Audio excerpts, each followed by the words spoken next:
Boogeyman goes to work in John Wick issue 1. In El Paso, Texas, John Wick enters a local diner looking for some food. His quiet meal is interrupted by a noisy man who has walked in before John, breaking John's peace and quiet. While he waits for his food, he listens to the man and his partner's conversation, taking note that they are after someone that checked into a nearby motel under a false name, and their unseen partner Pecos will want to know. The man gets more irate when John's food arrives before his, but John and the waitress ignore him. The couple leave, and a few minutes later so does John, heading to the motel they talked about. Going to the motel next door, John hires a room on the top floor, facing the other motel, telling the owner that he likes it quiet. 12 years earlier in Baja, California, a young John is chased by 3 grown men, one of them being this Pecos, whom John has stolen drugs from. Pecos isn't worried, however, as he enjoys seeing the young John make a swift escape. The other 2 men, however, aren't as humoured, opening fire on the boy, even going so far as to use a rocket launcher to destroy the building he runs into, killing everyone inside of it. Back in the present, John is woken up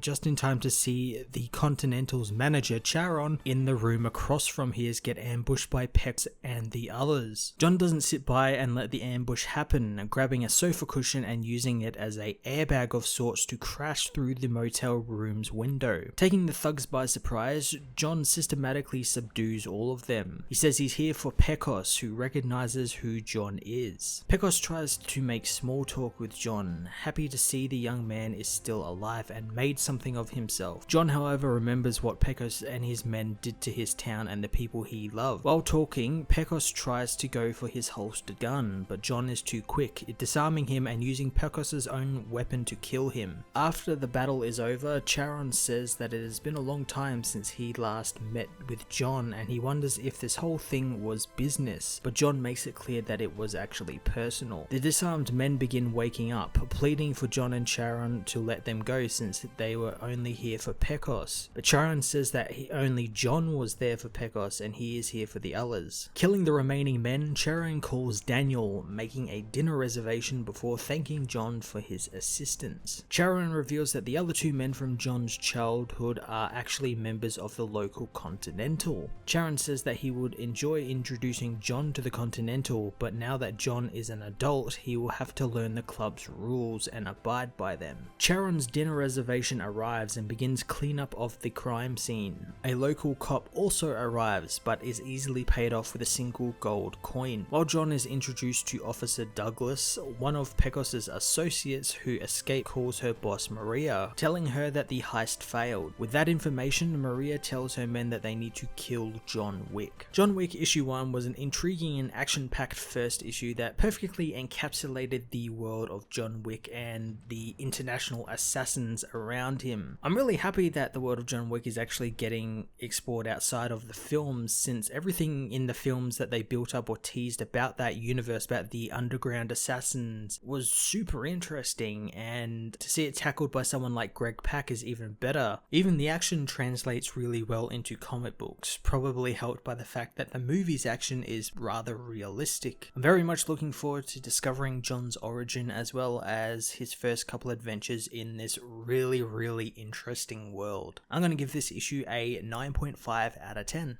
Hey everyone, thanks for watching my newest video. If you enjoyed it, you might also like to check out my other reviews here on my channel. You can also follow me on various social media platforms like Twitter by searching Matt_FOS, or even join the Comic Multiverse Discord server and chat with other comic book fans, including myself and Joel from Cape Joel. Want cheap comics and trades? Head over to the book depository with the link in the description to get the cheapest trades and comics around, along with free shipping anywhere in the world. Until next time, this has been Matt of the Fortress of Solitude. Thank you so much for watching.